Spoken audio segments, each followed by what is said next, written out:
Volume 2 annexures of the 16th Finance Commission. Number 3, explanatory memorandum as to the action taken on the recommendations contained in the above report. Item number 2, माननीय वित्त मंत्री Nirmala Sitharaman ji.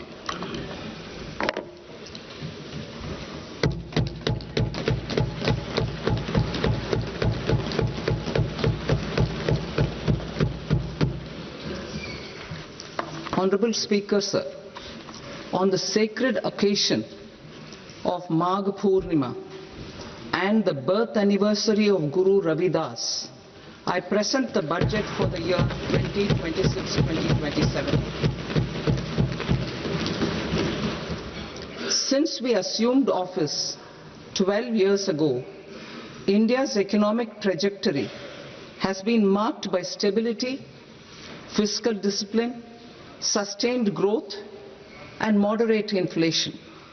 This is the result of conscious choices we have made, even in times heightened uncertainty and disruption.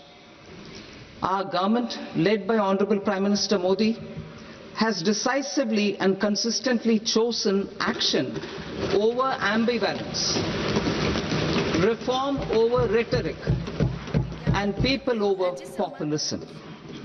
We have pursued far-reaching structural reforms. नौजवान हो, किसान हो या महिलाएं, इन चारों वर्गों के कल्याण और उत्थान के लिए ये बजट एक नया परिवर्तन लेकर आएगा। निश्चित रूप से मैं मानती हूं कि एक आत्मनिर्भर भारत और अंत्योदय की उस संकल्पना को सिद्धि तक ले जाने के लिए समर्पित ये जन कल्याणकारी बजट के लिए मैं देश की वित्त मंत्री माननीय श्री निर्मला सीतारमण जी को अग्रिम बधाई देती हूं कि उनके नेतृत्व में ये नवा बजट प्रस्तुत हो रहा है, जो निश्चित रूप से देश की जन भावनाओं की आशाओं के अनुरूप होगा। एक सवाल और लूँगा, चूंकि आप खुद महिला हैं और लगातार आदि आबादी को लेकर ज़्यादा फोकस किया जा रहा है, कई लोगों का ये भी कहना है कि किचन का बजट जो है हमें सुधरना चाहिए इस बजट के अंदर। आपको भी लगता है कि इस पर ज़्यादा फोकस होना चाहिए? स्वाभाविक, मैं खुद महिला हूँ और राजनेता होने के नाते मैं ये कह सकती हूँ कि नीतियों का निर्धारण सरकारों के माध्यम से होता है और सरकार जनता की अपेक्षाओं को ही पूरा करती है।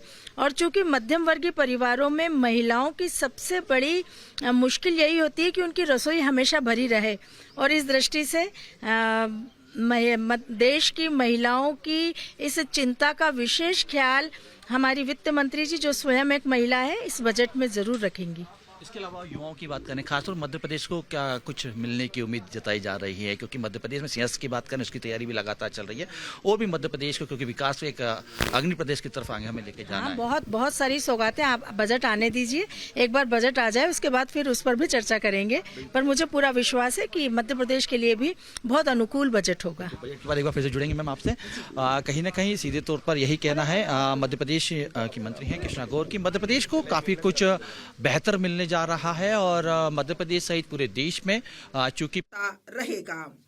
बढ़ते व्यापार और पूंजी आवश्यकताओं के साथ बढ़ती अर्थव्यवस्था के रूप में भारत को वैश्विक बाजारों से नजदीकी से एकीकृत होना होगा और अधिक से अधिक निर्यात करना होगा तथा दीर्घकालिक निवेश को भी आकर्षित करना होगा। भाग 1, जब मैं बजट का भाग का आरंभ कर रही हूं, मैं विश्व की सबसे बड़ी अर्थव्यवस्थाओं में से एक बनने की दिशा में आगे बढ़ने में बड़ी मजबूती के साथ हमारे साथ खड़े रहने के लिए लोगों के प्रति अपना आभार व्यक्त करती हूं। हमारा लक्ष्य है कि हम विकास के लाभ प्रत्येक किसान, अनुसूचित जाति, अनुसूचित जनजाति, घुमंतु, युवा, गरीब और महिलाओं तक पहुंचाना सुनिश्चित करते हुए आकांक्षा को उपलब्धि तथा संभावना को कार्य निष्पादन में परिवर्तित करें। विकसित भारत युवा नेता वार्ता 2026 में हमारे प्रधानमंत्री जी के साथ अनेक नवोन्मेषी विचार साझा किए गए, जो कई प्रस्तावों का आधार बने हैं, जिससे एक युवा शक्ति संचालित बजट बन गया है। हमारी सरकार का संकल्प हमारे गरीब, शोषित और वंचितों पर ध्यान देना है। इस संकल्प को पूरा करने तथा यह देखते हुए कि कर्तव्य भवन में तैयार होने वाला यह बजट पहला बजट है। हम 3 कर्तव्यों से प्रेरित हैं। हमारा पहला कर्तव्य है उत्पादकता और प्रतिस्पर्धा को बढ़ाते हुए आर्थिक विकास को तेज और सतत बनाए रखना तथा विश्व में बदल रही परिस्थितियों का सामना करने की क्षमता को विकसित करना है। हमारा दूसरा कर्तव्य हमारे लोगों की आकांक्षाओं को पूरा करना और उनकी क्षमताओं का निर्माण करना है ताकि वे भारत की समृद्धि के विकास में मजबूत सहयोगी बन सकें। हमारा तीसरा कर्तव्य जो सबका साथ सबका विकास के हमारे दृष्टिकोण के अनुरूप है, यह सुनिश्चित करना है कि अर्थपूर्ण भागीदारी के लिए प्रत्येक परिवार, समुदाय, प्रदेश और क्षेत्र की पहुंच संसाधनों, सुविधाओं और अवसरों तक हो। इस त्रिआयामी दृष्टिकोण के लिए एक सहायक परिवेश की आवश्यकता होगी। पहली आवश्यकता ढांचागत सुधारों की गति को निरंतर, अनुकूलन और प्रगतिशील बनाए रखना है। दूसरा, एक मजबूत और समुत्थानशील वित्तीय क्षेत्र, बजट जुटाने, दक्षतापूर्ण पूंजी आवंटन तथा जोखिमों के प्रबंधन का आधार है। तीसरा, आर्टिफिशियल इंटेलिजेंस एप्लीकेशन सहित अति उन्नत प्रौद्योगिकियां सुशासन में सहायक बन सकती हैं। सुधार एक्सप्रेस। हमारी सरकार ने रोजगार के सृजन, उत्पादकता को बढ़ाने तथा विकास में तेजी लाने की दिशा में व्यापक आर्थिक सुधार किए हैं। वर्ष 2025 में स्वतंत्रता दिवस पर प्रधानमंत्री जी की घोषणा के पश्चात 350 से अधिक सुधारों को शुरू किया गया है। इसमें जीएसटी का सरलीकरण, श्रम संहिताओं का अनुसूचित करना तथा अनिवार्य गुणवत्ता नियंत्रण आदेशों को युक्ति संगत बनाना शामिल है।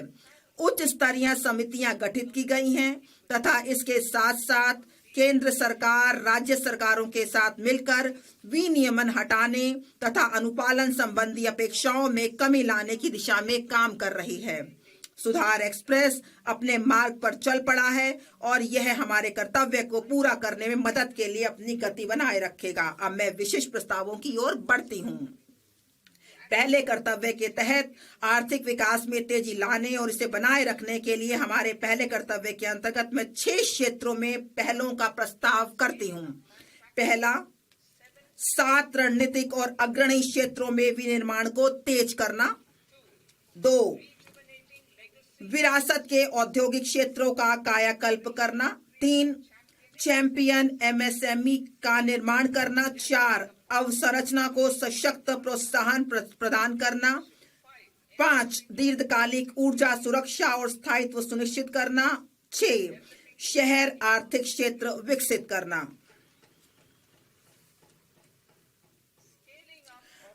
रणनीतिक और अग्रणी क्षेत्रों में निर्माण को तेज करना। बायोफार्मा शक्ति मतलब ज्ञान, प्रौद्योगिकी एवं नवाचार के माध्यम से स्वास्थ्य सेवा के लिए रणनीति।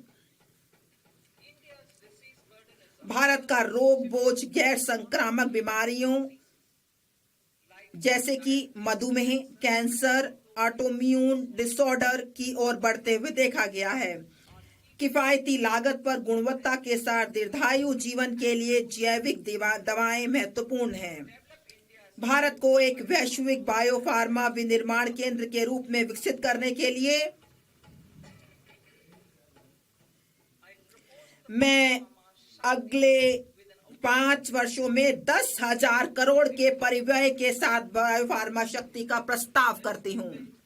इससे जैविक और जैव समृद्ध के घरेलू उत्पादन हेतु परिवेश का निर्माण होगा। इस रणनीति में 3 नए राष्ट्रीय बायो फार्मास्यूटिकल शिक्षा एवं अनुसंधान संस्थानों जिसे NIPER और 7 मौजूदा संस्थानों के उन्नयन के साथ बायोफार्मा केंद्रित नेटवर्क शामिल किया जाएगा। इससे 1000 से अधिक मान्यता प्राप्त इंडिया क्लिनिकल ट्रायल साइटों का एक नेटवर्क तैयार होगा। हम वैश्विक मानकों और अनुमोदन समय सीमा को पूरा करने के लिए एक समर्पित वैज्ञानिक समीक्षा संवर्ग और विशेषज्ञों के माध्यम से केंद्रीय औषधि मानक नियंत्रण संगठन को सुदृढ़ बनाने का प्रस्ताव करते हैं। इंडिया सेमीकंडक्टर मिशन 1.0 ने भारत की सेमीकंडक्टर क्षेत्र की क्षमताओं का विस्तार किया है। इससे आगे बढ़ते हुए हम उपकरण और सामग्रियों के उत्पादन, पूर्ण सुसज्जित भारतीय आईपी डिजाइन तथा आपूर्ति श्रृंखलाओं को मजबूत करने के लिए ISM 2.0 का शुभारंभ करेंगे। हम उद्योग को विकसित करने तथा कुशल जनशक्ति तैयार करने हेतु उद्योग आधारित का भी करेंगे। अप्रैल 2025 में 22,919 करोड़ के परिव्यय के साथ आरंभ की गई इलेक्ट्रॉनिक घटक निर्माण योजना में पहले ही लक्ष्य में दोगुनी निवेश हुआ है। इस तेजी का लाभ उठाने के लिए हम परिव्यय को बढ़ाकर 40,000 करोड़ करने का प्रस्ताव करते हैं।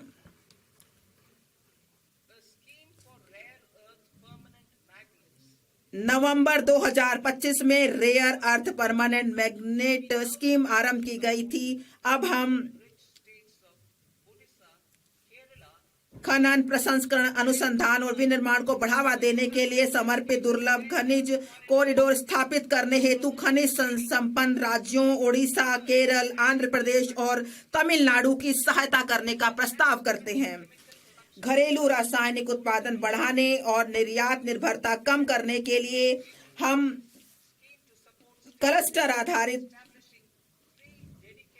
प्लग एंड प्ले मॉडल के आधार पर एक चुनौती मार्ग के माध्यम से 3 समर्पित रासायनिक पार्कों की स्थापना में राज्यों की मदद के लिए एक योजना का शुभारंभ करेंगे।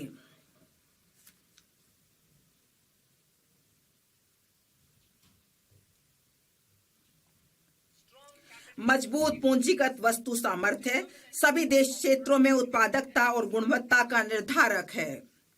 इस क्षमता के निर्माण हेतु मैं निम्नलिखित का प्रस्ताव करती हूँ। CPSE द्वारा डिजिटल रूप में समर्पित ऑटोमेटेड सर्विस ब्यूरो के रूप में 2 स्थानों पर हाईटेक टूल रूम स्थापित किए जाएंगे जो स्थानीय रूप से बड़े पैमाने और कम लागत पर उच्च परिशुद्धता वाले घटकों के डिजाइन, परीक्षण और विनिर्माण करेंगे। 2, उच्च मूल्य और तकनीकी रूप से उन्नत निर्माण एवं अवसंरचना उपकरण CIEE के घरेलू उत्पादन को मजबूत करने हेतु निर्माण एवं अवसंरचना उपकरण समृद्धि के लिए एक योजना आरंभ की जाएगी। ये बहुमंजिला इमारत में लिफ्ट, अग्निशमन उपकरण, बड़ी और छोटी से लेकर मेट्रो और ऊंचाई वाले स्थानों पर सड़कों के लिए सुरंग निर्माण संबंधी उपकरण हो सकते हैं। मैं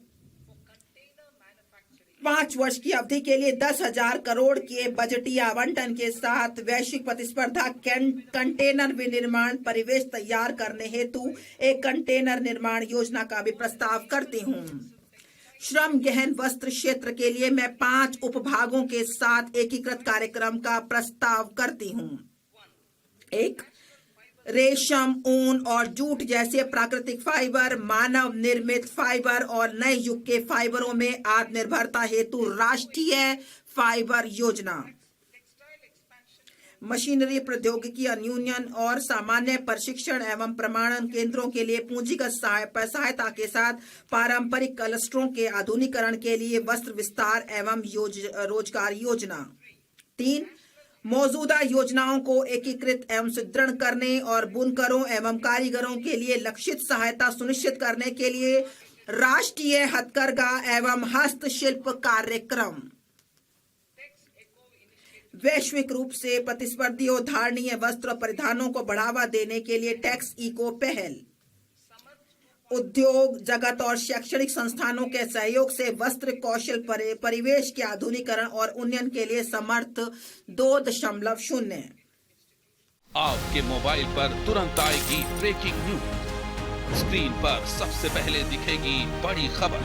देश दुनिया की हर खबर एक जगह। अब आपके मोबाइल पर तुरंत फटाफट इंस्टॉल कीजिए न्यूज नेशन ऐप और रखिए खुद को अपडेट।